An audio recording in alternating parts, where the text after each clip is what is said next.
पिता और पुत्र और पवित्र आत्मा के नाम पर आमीन।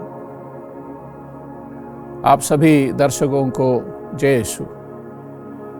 आज कलीसिया और सारी दुनिया पुण्य शुक्रवार मनाती है। इसे इंग्लिश में गुड फ्राइडे कहा जाता है, अच्छा शुक्रवार, क्योंकि इसी दिन हमारी मुक्ति हुई है। जब प्रभु यीशु ने अपने जीवन की कुर्बानी कलवारी पहाड़ी पर दी, उसी से उस समय हमारी मुक्ति हुई। इस पर थोड़ा सा हम मनन चिंतन करेंगे। यूहन्ना के सुसमाचार के अध्याय 13 वाक्य 1 में प्रभु का वचन कहता है, पास्का पर्व का पूर्व दिन था। ईसा जानते थे कि मेरी घड़ी आ गई है और मुझे यह संसार छोड़कर पिता के पास जाना है। वे अपनों को जो इस संसार में थे प्यार करते आ रहे थे और जब अपने प्रेम का सबसे बड़ा प्रमाण देने वाले थे। इस समय प्रभु अपने प्रेम का, अपने शिष्यों के प्रति अपने प्रेम का सबसे बड़ा प्रमाण देने वाले हैं। क्रूस पर प्रभु की मृत्यु सबसे पहले उनके प्रेम का प्रमाण है। मत्ती के सुसमाचार के अध्याय 22 वाक्य 35 से 40 तक के वचनों में हम देखते हैं कि एक शास्त्री प्रभु के पास आते हैं और उनकी परीक्षा लेने के लिए एक प्रश्न करते हैं और उनसे पूछते हैं, गुरुवर, संहिता में सबसे बड़ी आज्ञा कौन सी है? उनको मालूम था, लेकिन परीक्षा लेना चाह रहा था। प्रभु ने कहा, अपने प्रभु ईश्वर को अपने सारे हृदय, अपनी सारी आत्मा और अपनी सारी बुद्धि से प्यार करो। यह सबसे बड़ी और पहली आज्ञा है। दूसरी आज्ञा यह है, अपने पड़ोसी को अपने समान प्यार करो। इस प्रकार सारे नियमों को, सारी संहिता को प्रभु ने 2 वचनों में उनके सामने प्रस्तुत किया और इसमें कोई नई बात नहीं है, ये कोई नई आज्ञा नहीं है, क्योंकि लेवी ग्रंथ के अध्याय 19 वाक्य 18 में यह बताया गया है कि अपने पड़ोसी को प्यार करना चाहिए अपने समान, अपने पड़ोसी को अपने समान प्यार करो। यह पुराने विधान का नियम है। लेकिन जब हम यूहन्ना के सुसमाचार के अध्याय 13 वाक्य 34 को पढ़ते हैं, वहां पर बताया गया है कि नई आज्ञा मैं तुम्हें देता हूं, मैं तुम लोगों को एक नई आज्ञा देता हूं, तुम एक दूसरे को प्यार करो जिस प्रकार मैंने तुम लोगों को प्यार किया है। मैंने जिस प्रकार तुम लोगों को प्यार किया है, उसी प्रकार तुम लोग भी एक दूसरे को प्यार करो। हमने देखा कि पड़ोसी प्रेम तो है पुराने विधान में, लेकिन फिर भी प्रभु नई आज्ञा के रूप में क्या बोल रहे हैं? इसमें नयापन क्या है, नवीनता क्या है? हम इसको करीब से जानने की कोशिश करेंगे, गहराई में जाएंगे तो हमें पता चलेगा। प्रभु कहते हैं, जिस प्रकार मैंने तुम लोगों को प्यार किया। पुराने विधान में कहा गया है अपने पड़ोसी को अपने समान प्यार करो, लेकिन प्रभु नई आज्ञा में कहते हैं, जिस प्रकार मैंने तुम लोगों को प्यार किया है। और इसका एहसास करने के लिए अगर हम संत यूहन्ना के सुसमाचार के अध्याय 13 को खोलेंगे तो हमें पता चलेगा। संत यूहन्ना का सुसमाचार अध्याय 13, वहाँ पर हम देखेंगे कि सबसे पहले यीशु अपने शिष्यों के पैर धोते हैं। यूदास के पैर, पेतरुस के पैर और सब शिष्यों के पैर। यूदास जो प्रभु को पकड़वाने वाले हैं और पेतरुस जो प्रभु का अस्वीकार करने वाले हैं, दोनों के पैर भी प्रभु धोते हैं। और एक बहुत सुंदर बात इसमें हमें देखने को मिलता है कि संत यूहन्ना के सुसमाचार के अध्याय 13 वाक्य 18 से 30 तक के वचनों में प्रभु यीशु यूदस के विश्वासघात की भविष्यवाणी करते हैं। और वाक्य 36 से लेकर 38 तक के वचनों में प्रभु यीशु पेतरुस द्वारा अस्वीकरण की भविष्यवाणी करते हैं। तो एक तरफ यूदस का विश्वासघात की भविष्यवाणी और उसके बाद पेतरुस के अस्वीकरण की भविष्यवाणी, और इन दोनों के बीच में प्रभु कहते हैं तुम लोग एक दूसरे को प्यार करो जैसे मैंने तुम लोगों को प्यार किया है। प्रभु ये जानते हुए भी जिनको पूरी आर्थिक जिम्मेदारी दी गई थी यूदस को, और जिनको प्रभु ने 12 प्रेरितों का अगुवा बनाया था पेतरुस, इन दोनों को फिर भी प्रभु प्यार करते हैं, ये जानकर भी कि ये धोखा देने वाले हैं, ये मेरा साथ छोड़ने वाले हैं, मेरा अस्वीकरण करने वाले हैं, मुझे पकड़वाने वाले हैं, फिर भी प्रभु उनको प्यार करते हैं। और इस बात के बीच में प्रभु कहते हैं तुम लोग एक दूसरे को प्यार करो जैसे मैंने तुम लोगों को प्यार किया है। तो इस प्रकार प्रभु यीशु चाहते हैं हम, प्रभु ने जिस प्रकार अपने शिष्यों को प्यार किया, हम सबको प्यार किया, उसी प्रकार हम भी एक दूसरे को प्यार करें। अभी थोड़ा सा हम क्रूस पर मरण के बारे में मनन चिंतन करते हैं। प्रभु क्रूस पर अपने जीवन की बलिदान देते हैं। इसका सबसे पहला संकेत हमें उत्पत्ति ग्रंथ के अध्याय 3 में मिल जाता है। उत्पत्ति ग्रंथ के अध्याय 3 वाक्य 7 में हम पढ़ते हैं, पाप करने के बाद दोनों को यानी आदम और हेवा की आंखें खुल गई और उन्हें पता चला कि वे नंगे हैं, इसलिए उन्होंने अंजीर के पत्ते जोड़ जोड़ कर अपने लिए लंगोट बना लिए। वे पाप की स्थिति में अपने नंगेपन को छिपाने के लिए अंजीर के पत्ते जोड़ जोड़ कर अपने लिए कपड़ा बनाते हैं। प्रभु ईश्वर उनकी दुर्दशा को देखकर क्या करते हैं? उत्पत्ति ग्रंथ अध्याय 3 वाक्य 21 में लिखा गया है, प्रभु ईश्वर ने आदम और उसकी पत्नी के लिए खाल के कपड़े बनाए और उन्हें पहनाया। खाल के कपड़े,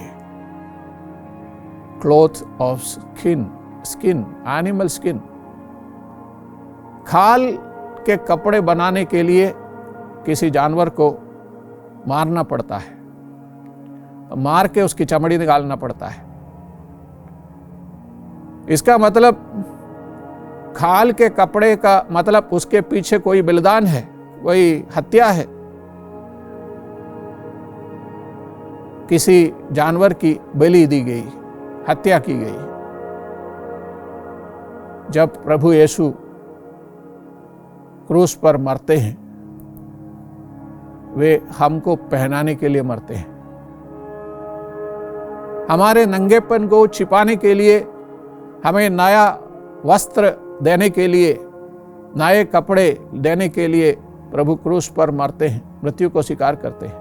निर्गमन ग्रंथ अध्याय 12 में हम देखते हैं कि मिस्र देश से निकलने से पहले इस्राएली लोगों ने पास्का भोजन किया था और उस समय एक मेमने की बलि चढ़ाई गई थी और उसका रक्त उनके दरवाजों पर पोता गया था और उन्होंने उसका मांस खाया। लेकिन नए विधान में जब प्रभु यीशु प्रेरितों के साथ मिलकर पास्का भोजन करते हैं, जिसे हम अंतिम भोजन कहते हैं, वहाँ पर किसी बकरे का, किसी मेमने का मांस नहीं है, वहाँ पर सिर्फ रोटी है, रोटी और दाखरस। और रोटी लेकर प्रभु कहते हैं यह मेरा शरीर है। क्यों? क्योंकि प्रभु वह मेमना है जिसका मांस हमें दिया जाता है। हम देखते हैं यूहन्ना के सुसमाचार के अध्याय 1 में कि संत यूहन्ना बपतिस्ता अपने शिष्यों से कहते हैं, देखो ईश्वर का मेमना। प्रभु यीशु की ओर इशारा करते हुए उन्होंने कहा, देखो ईश्वर का मेमना। प्रभु यीशु वह मेमना है जिसका बलिदान क्रूस पर हुआ है, और उनका मांस हम पवित्र यूकरिस्त में ग्रहण करते हैं। हमें पवित्र यूकरिस्त प्रदान करने के लिए, यूकरिस्तीय संस्कार हमें प्रदान करने के लिए प्रभु को क्रूस पर मरना पड़ा। निर्गमन ग्रंथ अध्याय 24 में हम देखते हैं कि सीनाई पर्वत के पास पहुंचकर इस्राएली लोग मूसा की अगुवाई में पहाड़ी पर एक बलिदान चढ़ाते हैं।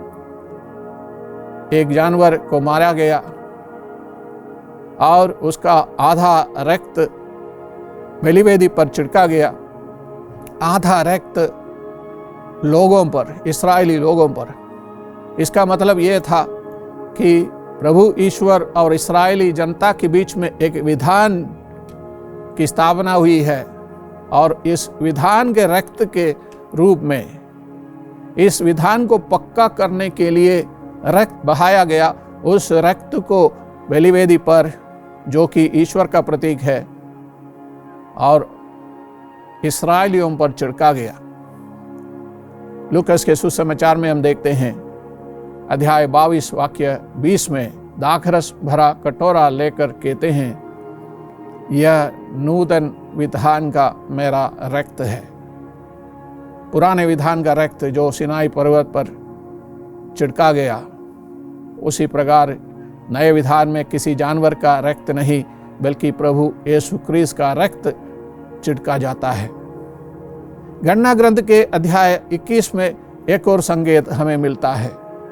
इस्राएलियों ने ईश्वर और मूसा के विरुद्ध बुनबुनाया, और वचन कहता है कि प्रभु ने उन लोगों के बीच विषैले सांप भेजे, और उनके दंश से बहुत से इस्राएली लोग मर गए। तब लोग मूसा के पास आए और कहने लगे, हमने पाप किया है, हमने पाप किया है, आप ईश्वर से माफ़ी मांगिए हमारी ओर से। तो मूसा प्रभु के पास गए और माफ़ी मांगने लगे इस्राएलियों की ओर से। तो प्रभु ने मूसा से कहा, कांसे का सांप बनवाओ और उसे डंडे पर लगाओ, जो सांप द्वारा काटा जाएगा वह उसकी ओर दृष्टि डालेगा और वह अच्छा हो जाएगा। यूहन्ना के सुसमाचार अध्याय 3 वाक्य 14 से 15 तक के वचनों में प्रभु कहते हैं, जिस तरह मूसा ने मरुभूमि में सांप को ऊपर उठाया था, उसी तरह मानव पुत्र को भी ऊपर उठाया जाएगा। कलवारी के क्रूस पर प्रभु को ऊपर उठाया जाएगा। प्रभु को जब उठाया गया, आगे प्रभु कहते हैं, जिससे जो उसमें विश्वास करता है वह अनंत जीवन प्राप्त करे। मूसा ने जिस सांप को बनवाया था, उसकी ओर देखकर लोगों को जीवन मिला था, यानी मृत्यु से वे बच गए, इस दुनिया की मृत्यु से, शारीरिक मृत्यु से। लेकिन जब प्रभु यीशु क्रिस्त की ओर, प्रभु यीशु क्रिस्त के क्रूस की ओर जब हम देखते हैं, हमें अनंत जीवन प्राप्त होता है जब हम विश्वास के साथ उनकी ओर देखते हैं।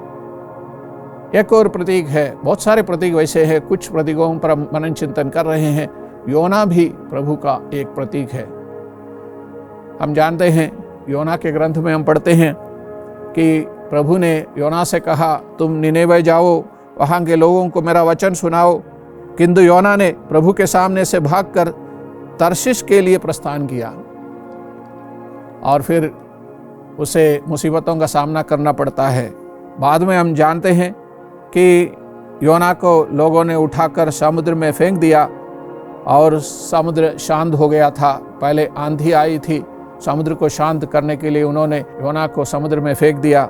वचन कहता है अध्याय 2 वाक्य 1 में, प्रभु के आदेशानुसार मत्स्य योना को निगल गया, और योना 3 दिन और 3 रात मत्स्य के पेट में पड़ा रहा, और वहाँ पर प्रभु से प्रार्थना करने लगे, प्रभु की दुहाई देने लगे। और 3 दिन के बाद पवित्र वचन कहता है, प्रभु ने मच्छ को आदेश दिया और उसने योना को तट पर उगल दिया। 3 दिन मच्छ के पेट में, मच्छ के पेट में 3 दिन और 3 रात, और उसके बाद जब बाहर निकलता है तब वो आज्ञाकारी बनता है।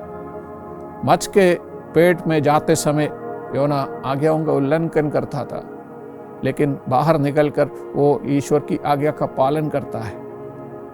और इसी बात को लेकर प्रभु यीशु कहते हैं कि जब लोग उनके पास आकर उनसे कहते हैं कि हमें कुछ ऐसा चिन्ह देखने को दो जिससे हम आप पर विश्वास करेंगे, प्रभु ने कहा, यह विधर्मी पीढ़ी एक चिन्ह मांगती रहती है, परंतु नबी योनस के चिन्ह के अलावा कोई दूसरा चिन्ह नहीं दिया जाएगा।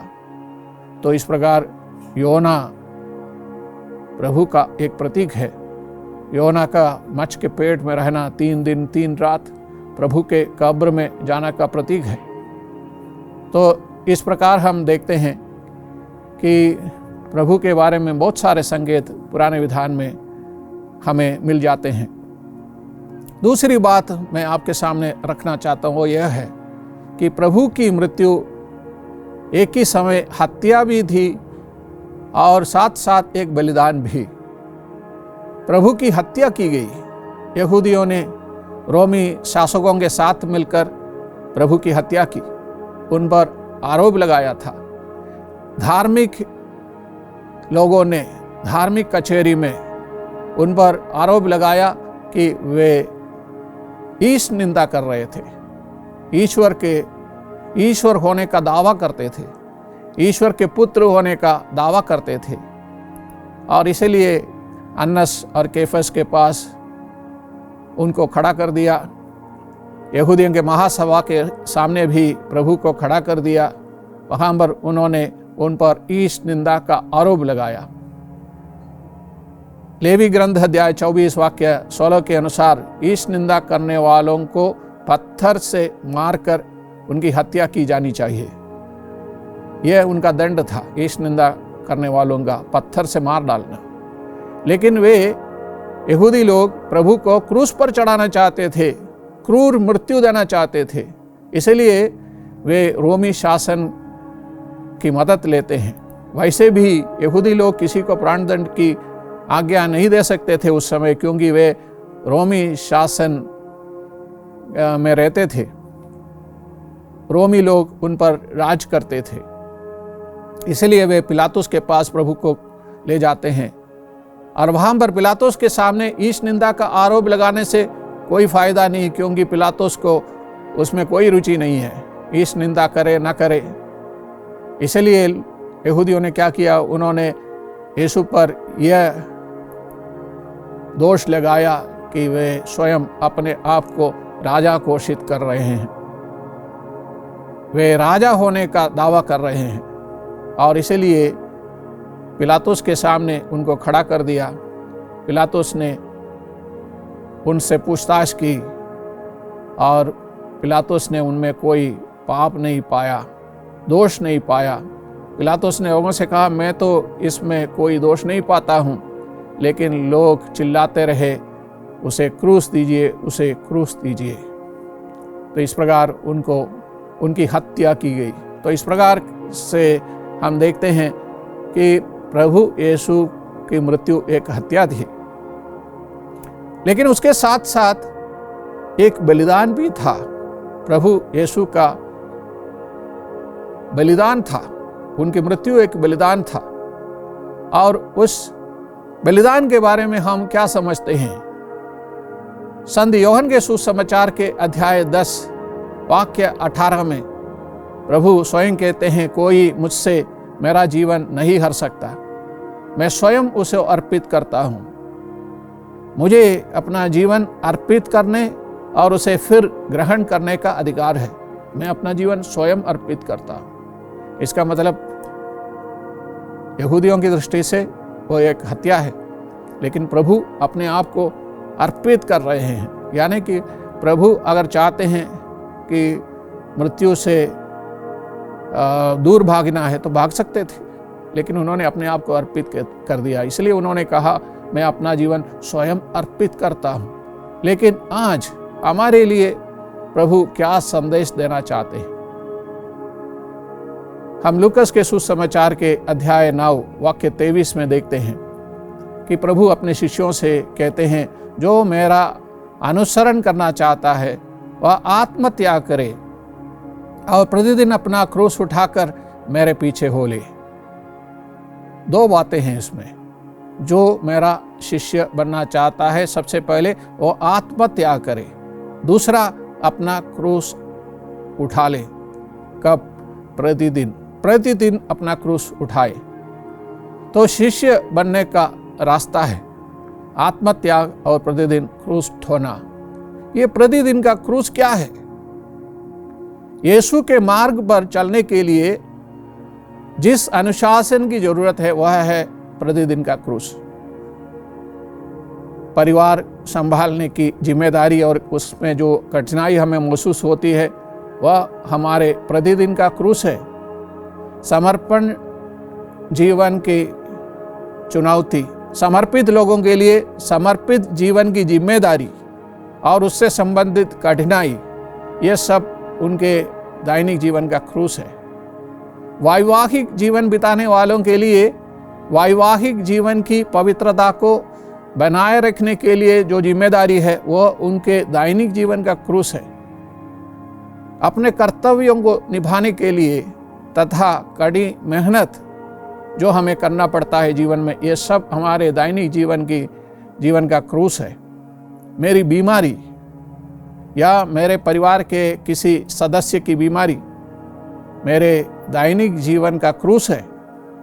क्षमा करने की जिम्मेदारी, शत्रुओं को प्यार करने की जिम्मेदारी, शत्रुओं के लिए प्रार्थना, अत्याचारियों के लिए प्रार्थना करने की जिम्मेदारी, जो प्रेममय नहीं है, प्रेम योग्य नहीं है, उनको भी प्यार करना, उनसे भी प्रेम रखना, ये सब हमारे दैनिक जीवन का क्रूस है।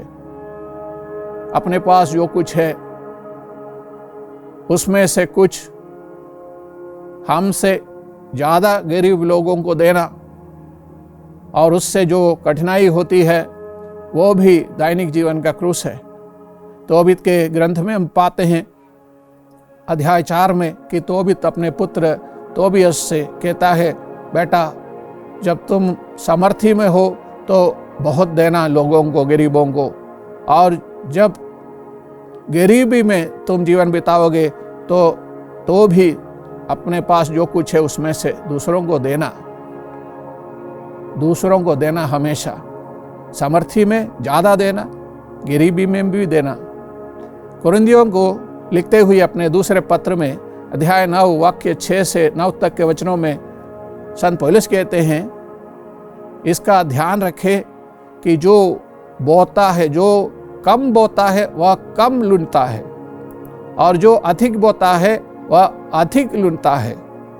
एक ने अपने मन में जो निश्चय किया है उतना दे, वह अनिच्छा से नहीं, लाचारी से नहीं, बल्कि प्रसन्नता से दे, क्योंकि ईश्वर प्रसन्नता से देने वालों को प्यार करते हैं। तो संत पौलुस कहते हैं देना चाहिए, लाचारी में भी देना चाहिए और प्रसन्नता से देना चाहिए। लूकस के सुसमाचार के अध्याय 21 वाक्य 1 में हम देखते हैं कि प्रभु यीशु एक विधवा से बहुत प्रसन्न होते हैं।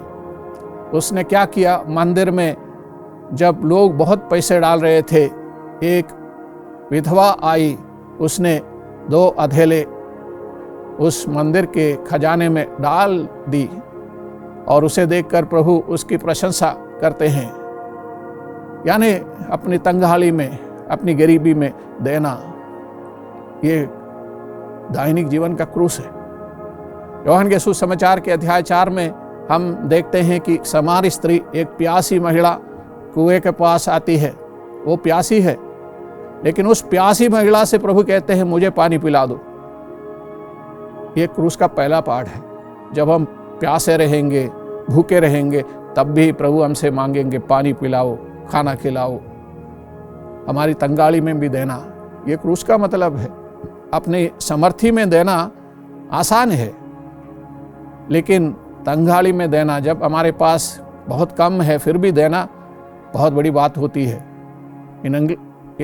अंग्रेजी में कहते हैं give till it hurts, continue to give even when it is hurting. जब हमें चोट पहुंचता है तब भी देते रहना। हमारे पास जब कम है, हम स्वयं मुसीबत में है, परेशानी में है, तब भी देना, ये क्रूस का संदेश है, क्रूस की शिक्षा है। अपने माता पिता की देखरेख करना, उनकी बुढ़ापे में अपने बच्चों को संभालना, उसके लिए जो भी कठिनाई होती है वो सब अपने दैनिक जीवन का क्रूस ही है। जो भी परेशानी हमारे दैनिक जीवन में आती है वो सब हमारे जीवन में क्रूस है, दैनिक जीवन का क्रूस। मत्ती के सुसमाचार के अध्याय 7 वाक्य 13 और 14 में प्रभु कहते हैं, संकरे द्वार से प्रवेश करो, चौड़ा है वह फाटक और विस्तृत है वह मार्ग जो विनाश की ओर ले जाता है, उस पर चलने वालों की संख्या बहुत बड़ी है, किंतु संकरे द्वार से प्रवेश करो। संकरा है वह द्वार और संकीर्ण है वह मार्ग जो जीवन की ओर ले जाता है। जो उसे पाता है उनकी संख्या थोड़ी है। वह संकरा द्वार है क्रूस, वह संकीर्ण मार्ग है क्रूस। प्रभु हमसे कहते हैं क्रूस के रास्ते को अपना लो। लेकिन कई बार हम क्रूस के रास्ते में किरीन निवासी सिमोन को देखते हैं, वेरोनिका को देखते हैं, यरूशलेम की स्त्रियों को देखते हैं और हम मनन करते हैं उनके बारे में। लेकिन प्रभु चाहते हैं अपने ही क्रूस के संकरे रास्ते में हम प्रभु से मिले। अपने जीवन के, दैनिक जीवन के क्रूस के रास्ते में प्रभु से मिलना और प्रभु की सेवा करना ये कठिन होता है। प्रभु चाहते हैं हम अपने क्रूस के रास्ते में प्रभु से मिले और इसी रास्ते में हम अपनी मुक्ति पाएंगे, क्योंकि वही है स्वर्ग का द्वार। कुरिन्थियों के नाम संत पौलुस का पहला पत्र अध्याय 2 वाक्य 2 में संत पौलुस कहते हैं, मैंने निश्चय किया कि मैं आप लोगों से ईसा मसीह और क्रूस पर उनके मरण के अतिरिक्त किसी और विषय पर बात नहीं करूंगा। संत पौलुस कहते हैं प्रेरितों का एक ही संदेश है, प्रभु यीशु के शिष्यों का एक ही संदेश है, क्रिस्तीय विश्वासियों का एक ही संदेश है, वह है क्रूस। और क्रूस पर बलि चढ़ाने वाले, अपने आप को बलिदान में देने वाले प्रभु यीशु मसीह, यही हमारा संदेश है। इसी संदेश को कलीसिया दुनिया के सब लोगों को देना चाहती है। आइए हम उसी क्रूस के सामने अपने सिर झुकाएं, उसी प्रभु की आशीष मांगे, उसी प्रभु से प्रार्थना करें कि प्रभु के उस बलिदान से हम लोगों की मुक्ति हो, हम उस बलिदान की कृपा को प्राप्त करने योग्य बन जाएं। हे प्रभु, हमारे ऊपर कृपा दृष्टि डाल, अपने रक्त के बूंदों से हमारे जीवन को तू शुद्ध कर। इस प्रकार हम तेरी मुक्ति के योग्य बन जाए।